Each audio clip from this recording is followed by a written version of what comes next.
Bonsoir à tous, bienvenue pour cette nouvelle semaine d'information locale avec TV 78. Nous sommes le lundi 12 novembre. Tout de suite, les titres de ce journal. La journée de mobilisation dans l'éducation, les syndicats appelaient aujourd'hui à débrayer contre les suppressions de postes dans le secondaire. Des actions partout dans le département. Colère aussi à Maurepas où les professeurs d'EPS manifestaient contre la fin de l'option sport au lycée des Sept-Mars. Invitée de cette édition, Delphine Romagny, secrétaire du SNES-FSU des Yvelines. Les agents des lignes N et U, eux, seront en grève ce jeudi. Un mouvement à l'appel de la CGT cheminot de Versailles, motif notamment la fin de la vente des billets grandes lignes dans les guichets. Un rassemblement est prévu devant la gare de Versailles-Chantier. Nous en parlons avec Mathieu Bolreda, secrétaire général de la CGT cheminot de Trappes. Et puis retour sur les commémorations du centenaire de l'armistice à Saint-Quentin en Yvelines, dont Montigny-le-Bretonneux. La commune accueillait ce week-end la flamme du souvenir, celle de l'Arc de Triomphe à Paris. Ce chiffre, pour commencer, 7000, le nombre de places supplémentaires créées en Ile-de-France pour l'hébergement d'urgence. Ce plan a été annoncé ce matin par le préfet de région Michel Cadot.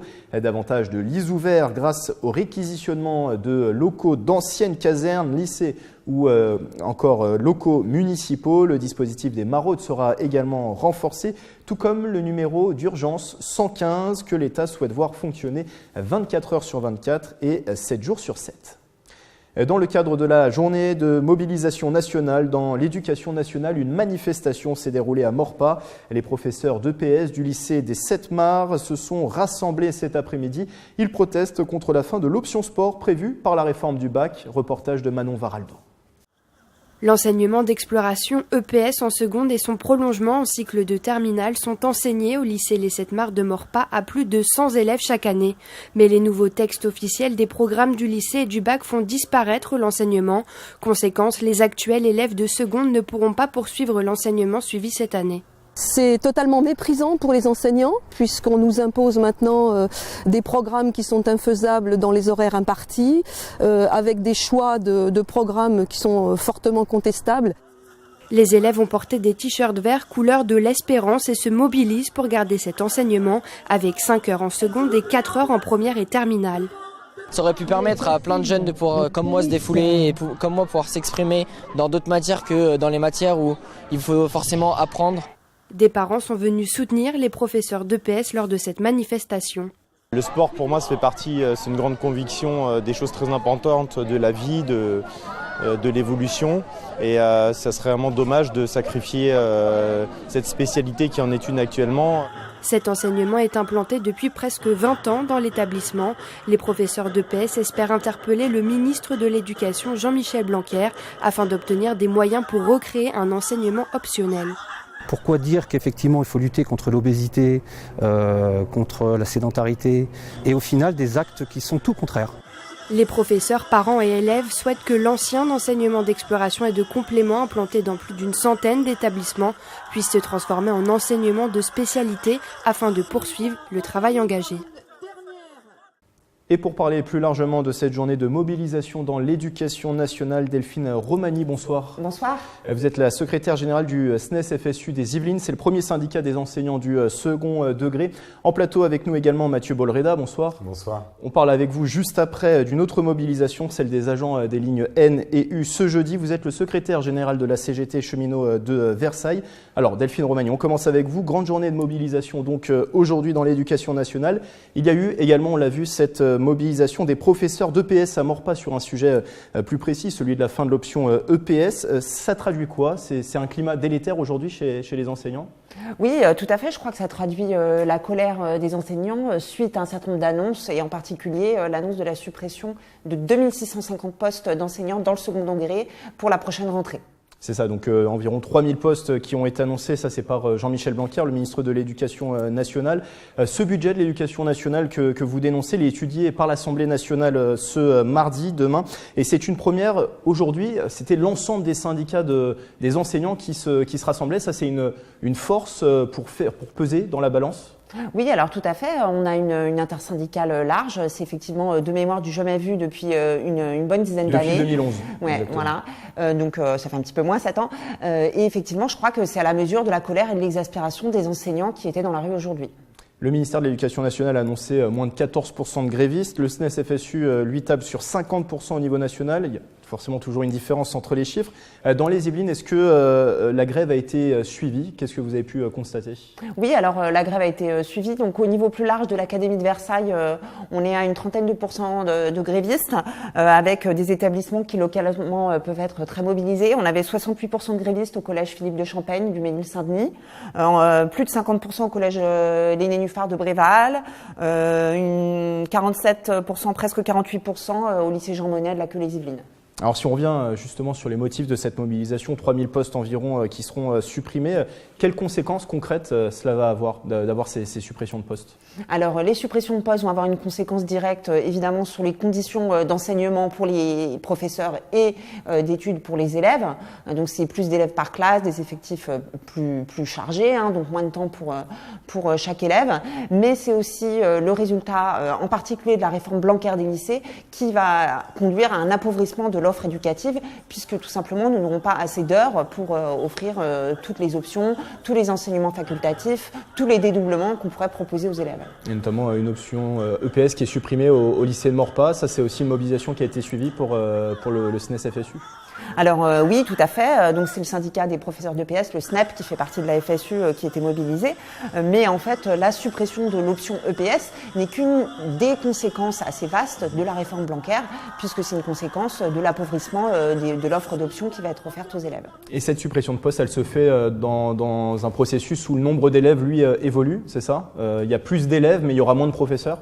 Voilà, tout à fait. On est sur une augmentation constante des élèves depuis une bonne dizaine d'années. Il y a un léger tassement là, mais ensuite il y a les enfants du mini baby boom de 2005 et 2006 qui vont peu à peu arriver dans le second degré, et donc on sait qu'à partir de 2021 les effectifs vont repartir de plus belle à la hausse. Et dans les Yvelines justement on est dans ce cas de figure aussi? Oui, tout à fait, on rentre tout à fait dans le cadre qui est celui du cadre national.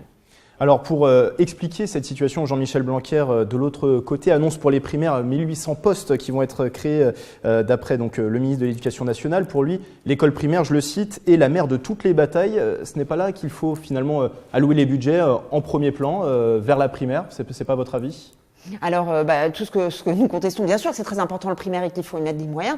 Le problème, c'est qu'on fonctionne toujours à moyens constants et que pour donner des moyens aux uns, il faut en fait en prendre à d'autres. L'impact des mesures qui sont prises sur le primaire ne se verront que dans quelques années quand les élèves arriveront dans le second degré. Et pour l'instant, ce sont les collégiens et les lycéens qui vont faire les frais de la réduction de moyens dans le second degré. Vous revenez de la mobilisation qui s'est déroulée à Paris, un cortège qui a défilé et d'ailleurs est passé devant les locaux du ministère de l'Éducation nationale. Comment s'est déroulée cette manifestation ? Eh bien, c'était une manifestation qui était assez étoffée. Il y avait beaucoup de collègues dans la rue, des enseignants du second degré, mais aussi des professeurs des écoles. Les collègues de lycées professionnels aussi sont très en colère parce qu'on parle beaucoup de la réforme Blanquer des lycées, mais il y a aussi une réforme de l'enseignement professionnel qui va amener là aussi une diminution des volumes d'enseignement général et des suppressions de postes, et qui va aussi avoir pour effet de séparer complètement la voie technologique et générale d'une part et la voie professionnelle d'autre part, et ce qui va obérer grandement les chances des bacheliers professionnels de pouvoir répondre aux attendus de Parcoursup et ensuite poursuivre avec succès des études dans le supérieur. Qu'est-ce que vous demandez aujourd'hui concrètement? Qu'attendez-vous du ministère de l'Éducation nationale, qu'il recule sur ces annonces de suppression de postes? Alors tout à fait, ce que nous attendons, c'est d'avoir des moyens qui soient à la hauteur d'une véritable démocratisation du système éducatif, c'est-à-dire offrir suffisamment de moyens pour offrir ce que nous devons à tous les élèves, y compris les élèves en éducation prioritaire, puisque là aussi il faut souligner que l'éducation prioritaire maintenant n'est plus épargnée, que les effectifs augmentent même en éducation prioritaire. Donc nous demandons des moyens qui sont à la hauteur des enjeux, un arrêt de la dégradation des conditions de travail. Le hashtag pas de vague a fait beaucoup de bruit pendant les vacances de Toussaint, mais l'analyse que nous portons aussi, c'est que c'est un phénomène qui est en fait qui est un effet de la dégradation de nos conditions de travail et de la difficulté que nous avons à exercer dans les établissements. Dernière question, on peut s'attendre à d'autres mobilisations de votre part? Il y en aura d'autres?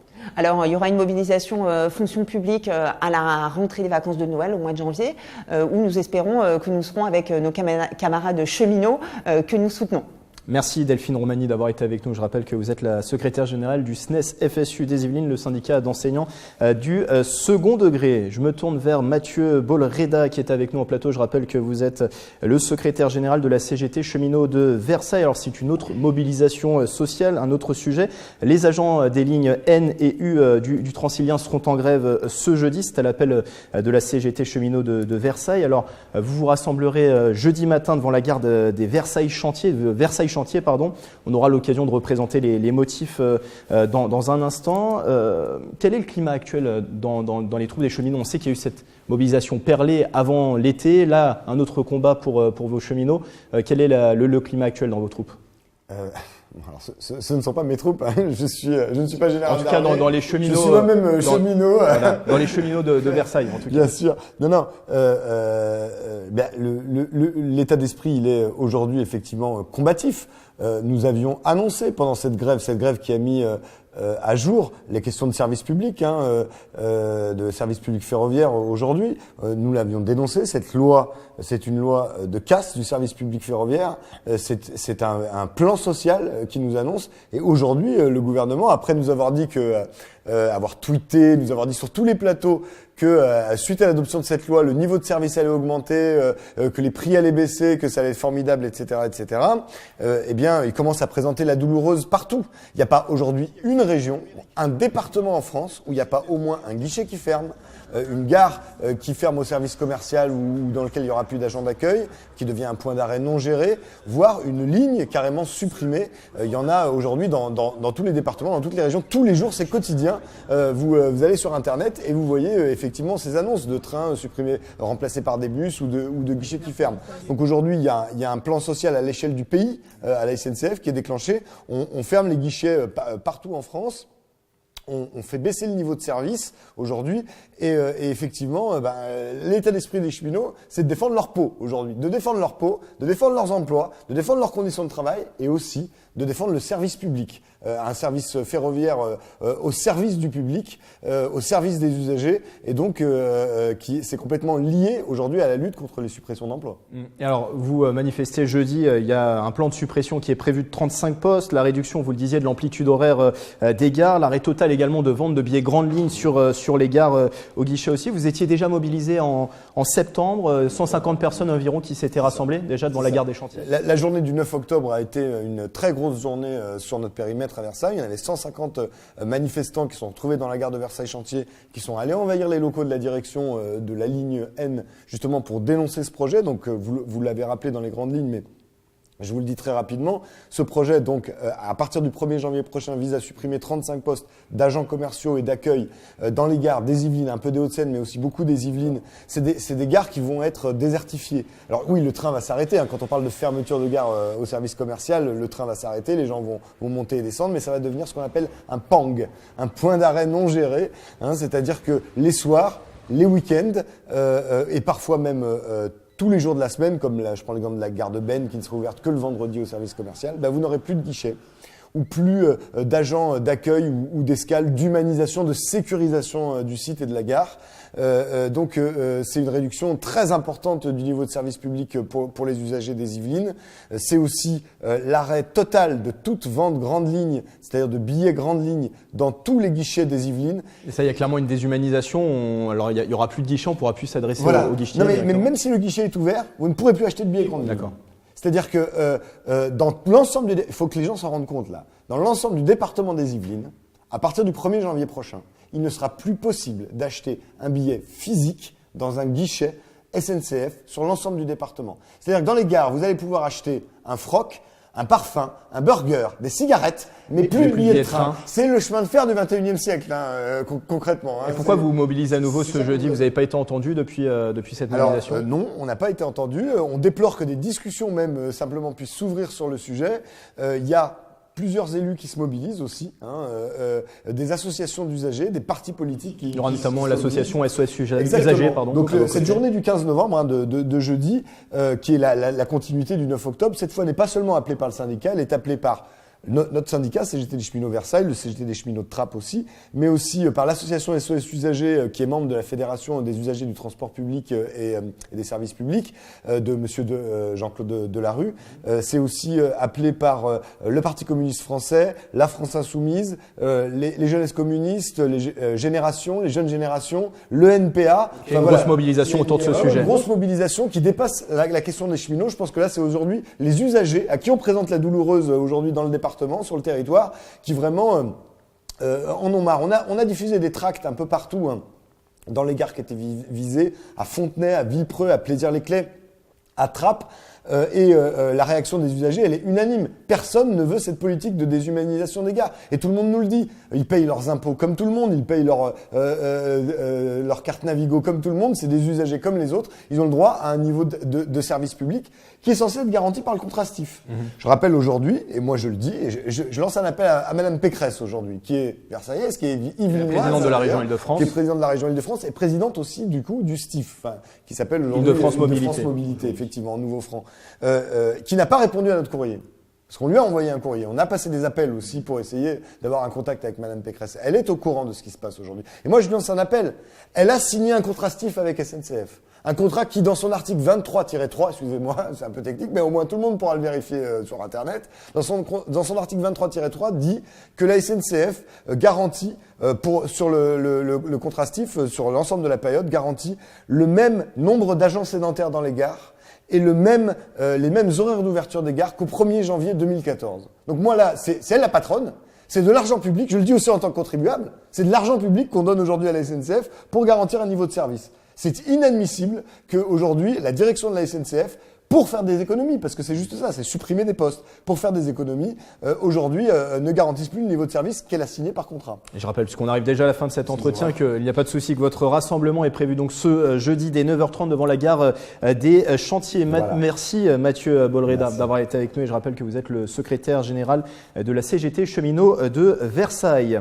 Ce dimanche, nous commémorons le centenaire de l'armistice signé le 11 novembre 1918 et mettant fin à la Première Guerre mondiale. Toutes les villes de Saint-Quentin-en-Yvelines organisaient leur cérémonie. Nous étions à Trappes et à Montigny-le-Bretonneux, reportage de Mickaël Elmidoro et de Marilène Yapichino.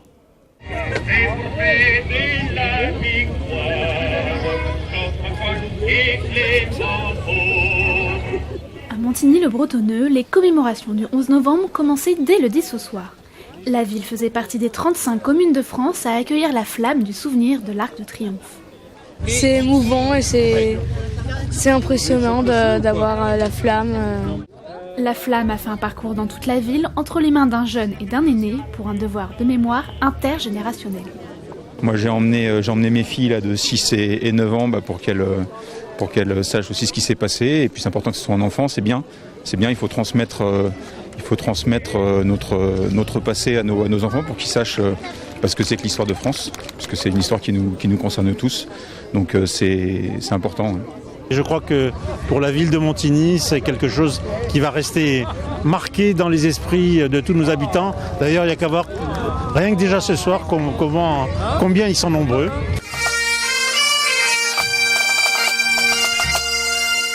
Ils étaient tout aussi nombreux le lendemain à braver la pluie pour la cérémonie. La flamme est allumée face au monument aux morts, face à 250 enfants, dont certains ont pu lire des lettres de poilus. Ce matin, tu vas retrouver ton pays redevenu français. Eugène a été gazé sur le front et il est mort d'épuisement dans les années 1920. 26 enfants ont également déclamé les noms des 26 signimontains tombés durant cette Première Guerre mondiale. Bon pour la France.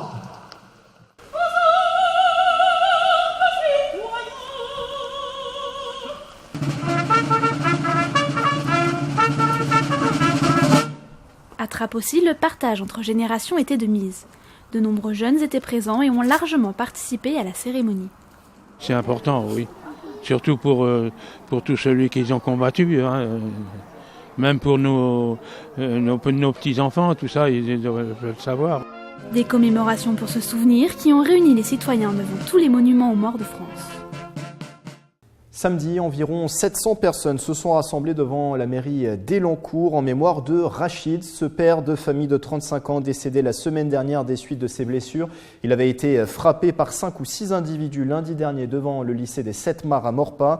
Dans le cortège samedi, familles, amis et habitants qui ont marché silencieusement jusqu'au lieu de l'agression. Un appel au calme a été lancé pour éviter toute vengeance. Une dispute sur fond d'alcool aurait déclenché ce lynchage. La police judiciaire de Versailles, en charge de l'enquête, a interpellé 2 suspects jeudi et samedi à La Verrière et Maurepas. Samedi également, la paix a été célébrée. À Versailles, plusieurs associations se sont rassemblées devant le mur des fédérés du camp militaire de Satory, un lieu où des communards ont été fusillés en 1871. Mickaël Elmidoro et Mélanie Poquet. Une paix sans conquête, voilà ce qu'il faut exiger. 11 novembre, à 11h, les cloches ont sonné les 100 ans de l'armistice. À Versailles, un peu avant, 5 associations ont célébré la paix. La paix est menacée, tout le monde sent bien que non seulement au niveau mondial mais au niveau européen, disons que la guerre se rapproche, on va dire les choses comme ça, et que les conditions qui ont permis les guerres dont nous avons parlé ce matin, la guerre de 14 ou la Seconde Guerre mondiale, se réunissent à nouveau, et même si ça prend des formes nouvelles. Le lieu choisi, le camp militaire de Versailles-Satory. Des milliers de prisonniers y ont été internés, des communards ont été fusillés en 1871 devant ce mur des fédérés. Ce sont des hommes et des femmes qui se sont élevés contre la guerre, contre ces dictatures militaires qui voulaient tout régimenter. Et donc on est dans la même logique de guerre à la guerre. Nous avons saisi l'occasion de l'armistice pour effectivement commémorer cet événement et faire un appel pour la paix. Nous pensons que la guerre, aucune guerre n'est inéluctable. Une bonne négociation doit être organisée à chaque fois qu'un conflit se fait jour. Les associations se rassembleront à nouveau l'année prochaine, sauf si leurs espoirs deviennent réalité, que la paix soit établie.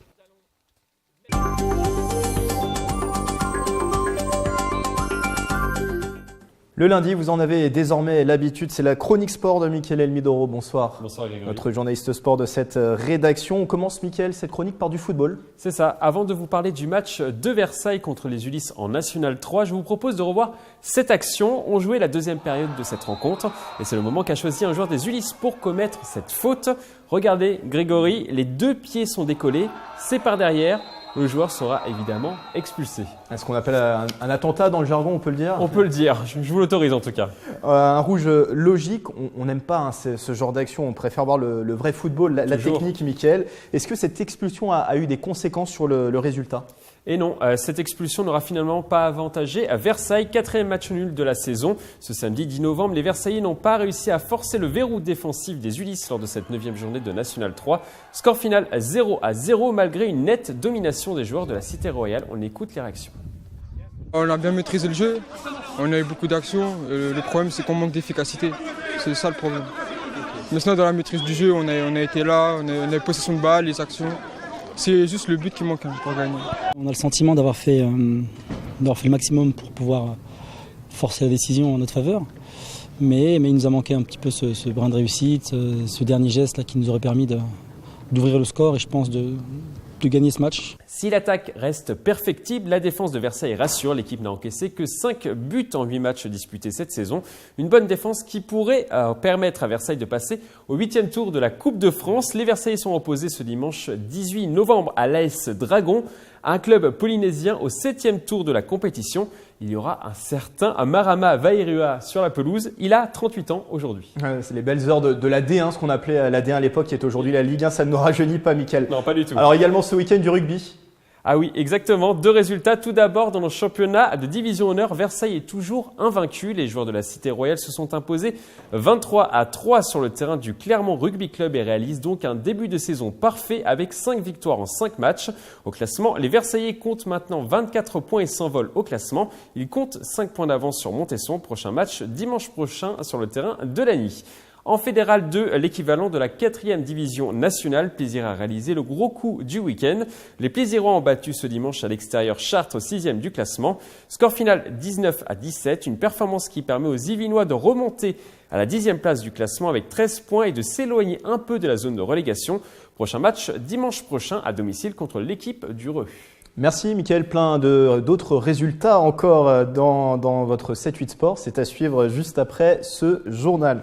Avant, quand même, pour terminer cette émission, ce week-end s'est déroulée la 6e édition du Salon des vins, des saveurs et des couleurs à Maurepas, organisé par le Lions Club de Maurepas, 50 ans en Yvelines doyen. Ce salon avait un but caritatif. Retour avec vous, Mickaël Emidoro, et avec Manon Varaldo. Pour sa 6e édition, le Salon des vins, des saveurs et des couleurs de Maurepas rassemble chaque année des producteurs de toute la France et de la région. Nous sommes une des plus anciennes piscicultures de France, donc nous produisons en fait sur place différentes sortes de produits, surtout à base de truites. L'association Lyon Club Maurepas 50 ans Yvelines doyen a toujours le même objectif, reverser les profits du salon à une action caritative. Ça dépend des années bien sûr, mais on arrive à sortir à peu près, on va dire entre 7 000 et 8 000 euros, et qui nous permettent d'avoir des actions intéressantes et importantes dans l'année. 62 exposants ont fait le déplacement pour ce salon des vins, des saveurs et des couleurs. Je trouve ça bien de pouvoir montrer son travail tout en pouvant participer à une action caritative. Créateur de lampes, de mosaïques, de bijoux, c'est aussi l'occasion de trouver des idées cadeaux à l'approche des fêtes de fin d'année. Je crée des petits objets, donc des petites pochettes. Tout sort de mon atelier qui est chez moi. Tout est fait intégralement par mes soins. Je crée des boucles d'oreilles également pour oreilles percées et non percées, puisqu'il y a quand même une demande dans les Yvelines. Durant tout le week-end, les exposants ont accueilli les visiteurs. Ce salon s'inscrit dans la vie locale. J'essaie de venir tous les ans parce que je trouve que les gens qui viennent exposer, voilà, c'est des bons produits, c'est des artisans pour la plupart. Et je trouve que c'est important plutôt d'aller faire ses courses dans les grandes surfaces. Et j'espère qu'il va continuer longtemps. Un événement à retrouver tous les 2e week-ends de novembre à Maurepas. C'est la fin du 7-8 journal. Belle soirée avec TV78.